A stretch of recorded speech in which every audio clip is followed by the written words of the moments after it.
and I'm very a full day of programs for Peace One Day on Facebook Live. We have a whole lineup for you of interesting, exciting and interviews and cultural events, dance, music, song, and we have recorded commitments of from thousands of people all over the world from all kinds of organizations on what they will do on this day, Peace Day. Faith organizations, domestic abuse organizations, schools, sports organizations, and the like, and we'll be hearing from all these kinds of people today throughout the day. It's going to be a long day. Settle back and relax. If you miss any of these programs, they'll be on the Peace One Day YouTube channel, so please catch it later.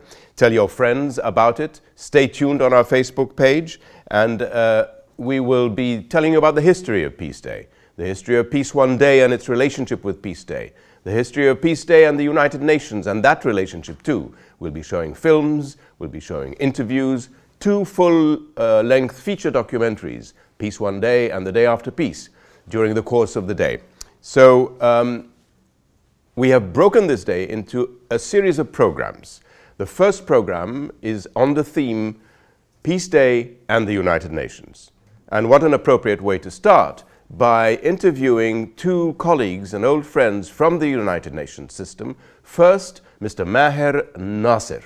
Maher is the director of the Outreach Division at the Department of Public Information in New York. He's been all over the world. He is now based in New York. He will tell us about Peace Day. He will tell us about the theme of this year, which is the Strategic Development Goals, what's known as loosely as the SDGs. What are they? What do they mean to every person on the planet? Because they do. And they will affect the way we live over the next 15 years. Then we'll be speaking to Melissa Fleming, and Melissa is the Director of Communication and Spokesperson for the UN, largest UN agency for refugees. And as you know, the refugee crisis is one of the biggest, if not the biggest, the United Nations and the international community is facing in the world today. So stand by for those 2 interviews. We're going to start first with a hip-hop, yes, you heard me right, a hip-hop clip on the SDGs. So it's a fun clip on a serious topic before we go into the interview with Maher. Let's see that hip-hop clip.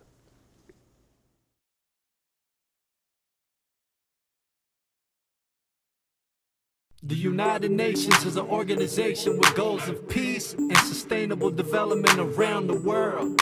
Their mission is huge, but we're breaking it down in 2 minutes. 17 sustainable development goals. Let's get to them, cause the more you know. Look, in some corners of the world today, people are living on $1 a day. Hey, that's not how it ought to be. So goal 1, eliminate poverty, and goal 2, root out hunger across the globe. There's 800 million people hungry if you want to know. Number 3 is health and well-being, and getting people the health care that they need in. Learning in school are the hard to go for. Education opens up minds and doors. Goal number 5 is empower girls and women so they can have the same rights that men are given. Number 6, people need water that's clean. Poor sanitation can spread disease. Carbon-free energy is goal number 7, and how to achieve it is a question that's pressing. But if we put our minds together and work hard, we can find a solution, I'm guessing. 17 sustainable development goals to improve life all around the globe. Protecting human health and the environment. Whatever bed we make, we gon' have to lie in it. 17 sustainable development goals to improve life all around the globe. Protecting human health and the environment. Whatever bed we make, we gon' have to lie in it. Now imagine that you work all day for no pay. Economic growth and decent work is goal 8. Goal number 9 is to foster innovation in infrastructure and industrialization. Goal number 10, inequality reduction. 11 is sustainable city construction. 12, well, that's sustainable consumption, so what we use matches up with production. Goal 13 calls for urgent action to combat climate change, cause we know it's happening. 14, protect life under seas. 15, protect life on land. Goal 16 is for peace and justice all over the planet. planet, they're in high demand. And the final goal, number 17, is the critical factor, the heart of the machine. It's the strength in the way we achieve these goals of sustainable development around the globe. Yo, 17 sustainable development goals to improve life all around the globe. Protecting human health and the environment. Whatever bed we make, we gon' have to lie in it. 17 sustainable development goals to improve life all around the globe. Protecting human health and the environment. Whatever bed we make, we gon' have to lie in it.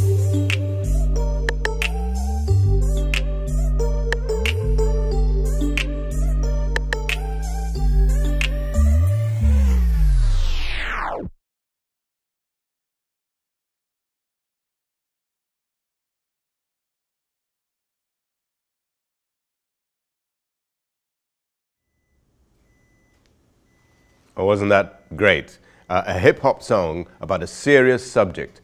And I don't think the UN has ever done anything like that. So it's great reaching out to young people to understand what the goals mean to each and every one of us. And now let's meet the man who actually commissioned that hip-hop song.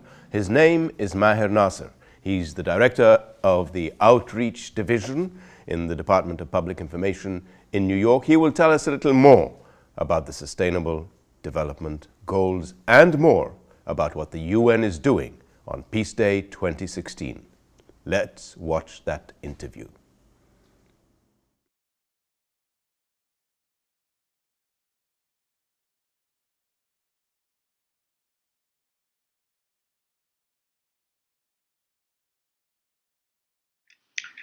My name is Maher Nasser. I'm the director of the Outreach Division in the UN Department of Public Information.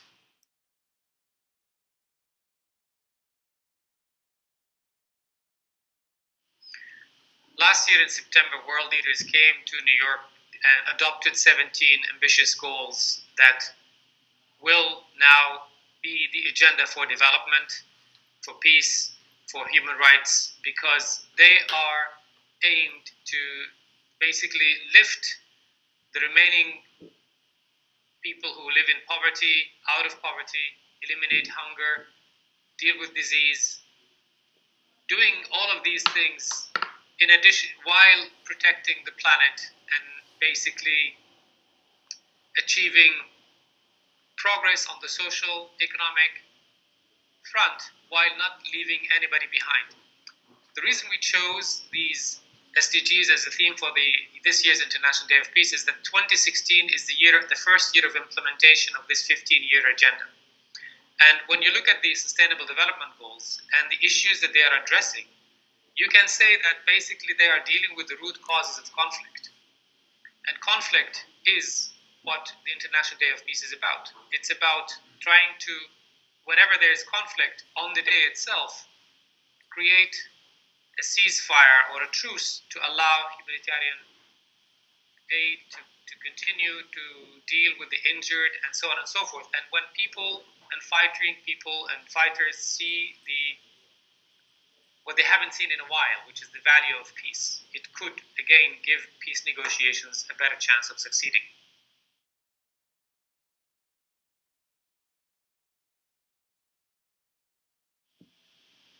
I think for me personally, I have seen war, I have seen conflict, and I can tell, and I mean, I know the horrors that they bring, and I think people who have not experienced the absence of peace do not appreciate it as those who have. And I think when you think of just one day, especially when an active conflict, makes a big, big difference.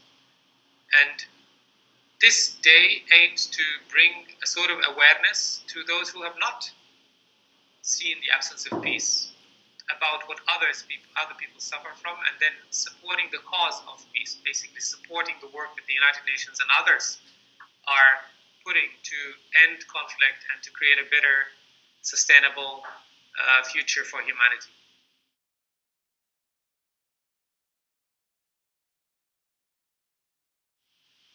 I think every individual can make a difference. It's about not what you just do for somebody else, but it's also about creating hope and inspiring others to do the same. The messages that I've heard and received from young people that I talk to about what they can do. And then some of them write back to me and say, you know, we are going to do this and we're committing to giving part of our time, part of our income to helping others, or to do something for climate action. I think when you think of the Sustainable Development Goals, the 17 goals, the 169 targets within them, many of them are about what individuals can do. Yeah. When you talk about sustainable consumption, sustainable production, these relate to our shopping habits, to basically, are we slaves of marketing campaigns that basically encourage us to spend on a planet with finite resources? Climate, when you talk about climate action and SDG 13, basically, by changing our even eating habits, we can have an impact.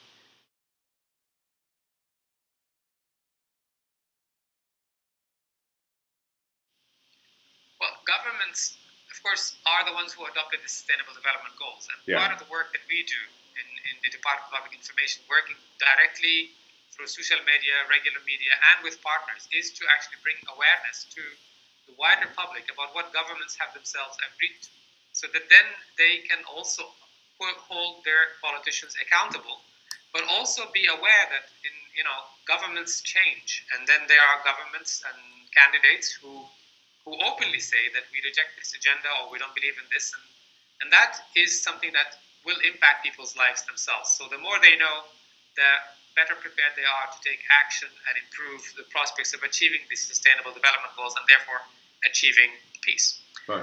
Government's commitment to the International Day of Peace is about whenever a government has the ability to effect a ceasefire or the ability to cease hostilities on that day, which is on the 21st of September, then they should be able to do it. And I think public pressure is important in making politicians follow through on their public commitments.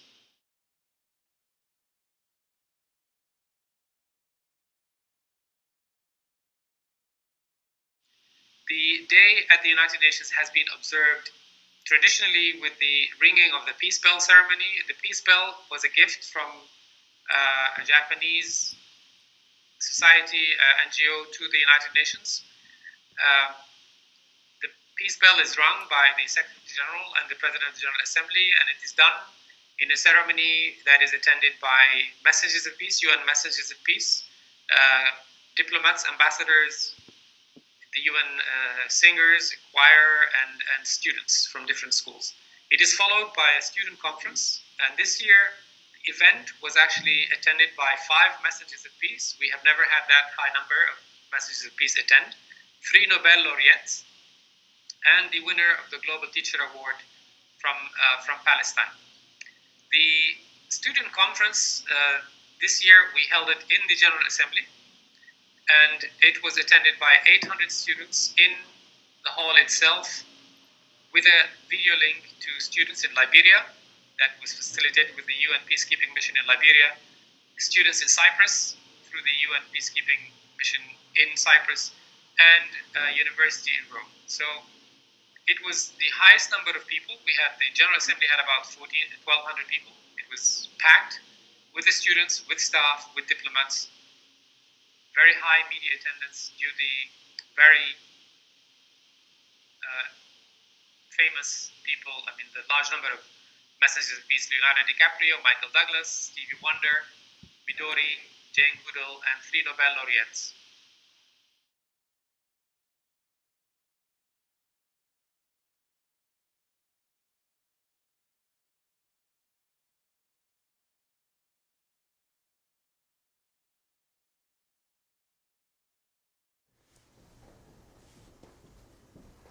Wasn't that great? Maher is such an interesting guy. Thank you so much, Maher Nasser, for that interview about the SDGs, about Peace Day, about the history of Peace Day with the United Nations. There's a lot more to that interview. If you want to watch the full thing, you can do so on the Peace One Day YouTube channel. And don't forget to comment on this program throughout the day today on our Facebook page, and do share the link with your friends as well. Our second segment within this program on Peace Day and the United Nations, as I said earlier, will be with Melissa Fleming. Melissa is a long-time communication director with the largest UN agency for refugees, UNHCR, and she's their spokesperson as well, and has been through some horrendous scenes over the past couple of years with the refugee crisis that is devastating our world today. In fact, she will be speaking to us from New York, where the largest global summit on refugees and migrants has just concluded. She will be telling us about that too. But before we listen from Melissa, let's view a short video clip that dramatizes the refugee crisis that is facing the world today. Let's watch it.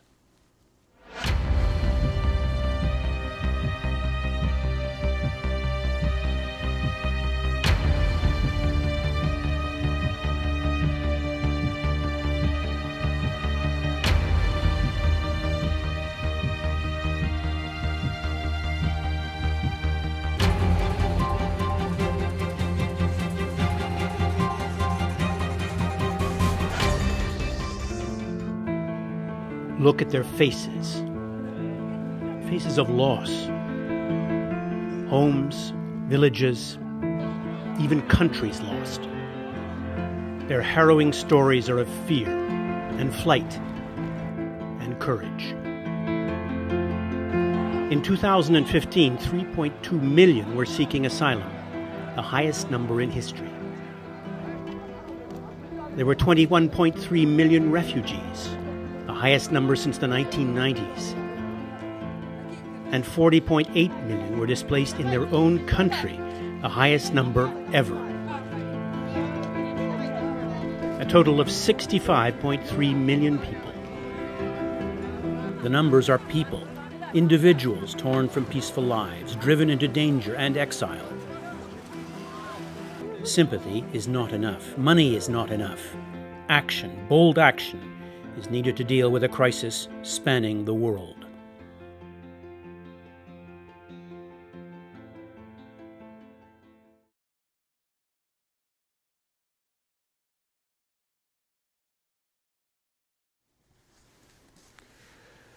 Yes, such a devastating crisis facing the world today and facing the largest UN agency dealing with refugees, UNHCR. We have the pleasure to speak to Melissa Fleming, the Director of Communications for UNHCR, the UN Refugee Agency, and their spokesperson. She's speaking to us from New York. She'll be telling us about her work during this crisis, about what's going on in New York, and about the refugee and migrants crisis in general. Let's listen to Melissa.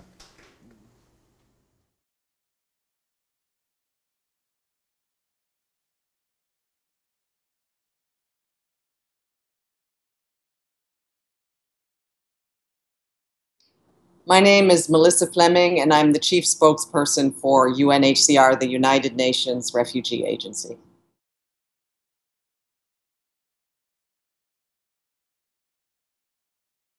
Well, it is the first ever summit, and it's happening at a time when, the protections for refugees and the human rights of migrants are unraveling. So we're very encouraged by the result of yesterday that, 193 countries signed onto a declaration that basically said refugee rights are irrefutable. It also said the system, as it stands now, is not addressing the needs of refugees nor the human rights of migrants. We have to come up with a better architecture to address large movements of people, which is the reality of today. We have 65 million forcibly displaced people in our world today.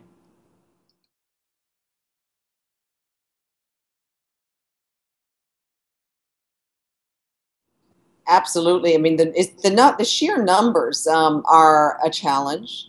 But what's an even bigger challenge is when only a few countries are taking the responsibility of hosting so many, and the others are ignoring the burden that they're taking on and not contributing their fair share. And that's another reason why we're really encouraged by the summit.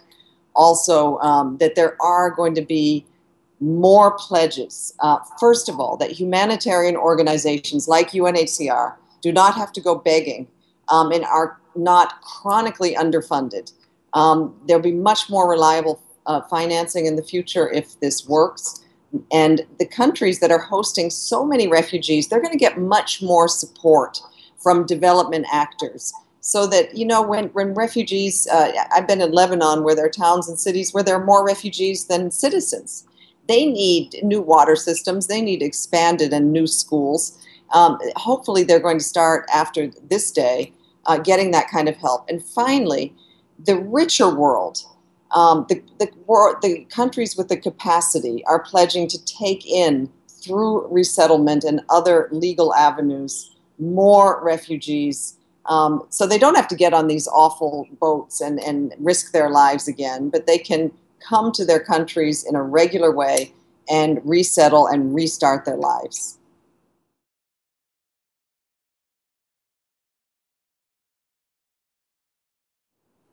That's true, and of course I work for UNHCR, so I've just been focusing on the refugee side. The International Organization for Migration is very happy also with the outcome. First of all, they have now become officially a UN organization. Secondly, you know, they really do believe that this is going to be a game changer in the way the world looks at migrants and looks at the benefits of migration in an era where also more and more people are on the move, but also where the backdrop is growing inequality.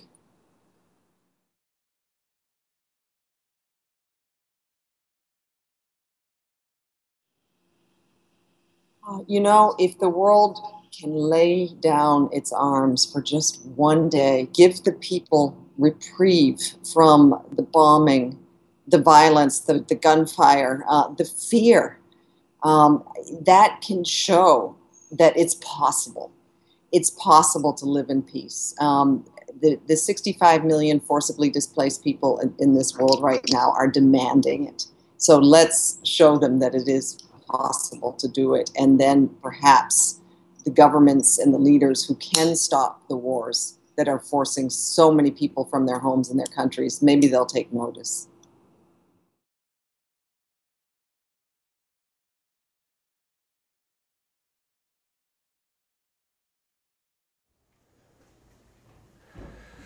What a remarkable woman, Melissa Fleming, ladies and gentlemen, the Director of Communication and Spokesperson for UNHCR, the UN's refugee agency. Remarkable woman, remarkable work. She and her colleagues, thousands of them, all over the world, helping refugees resettle. Thank you very much for watching our first program. I say first because we have 17 programs for you. This one was on Peace Day and the United Nations. And if you want to see any of the full interviews, they're on the Peace One Day YouTube channel. And we will remain with you on Facebook Live throughout the day. There will be a few breaks. We're about to take a break. But when we come back, we will be screening the first Peace One Day documentary. It's a full feature documentary, won a lot of awards, Peace One Day, and we'll be screening that after the break. I just want to say, don't forget, today is the day to reach out to people. People you may have upset, or people who are upset with you. Say sorry if you have to. It ain't difficult. And remind people that today is a day of peace, and there's a lot of time to make peace. It only remains for me to say that this is the end of our first segment. I'd like to thank Maher Nasser and Melissa Fleming. It's not goodbye, it's au revoir, as they say. We'll be back in around 10 minutes. Take care.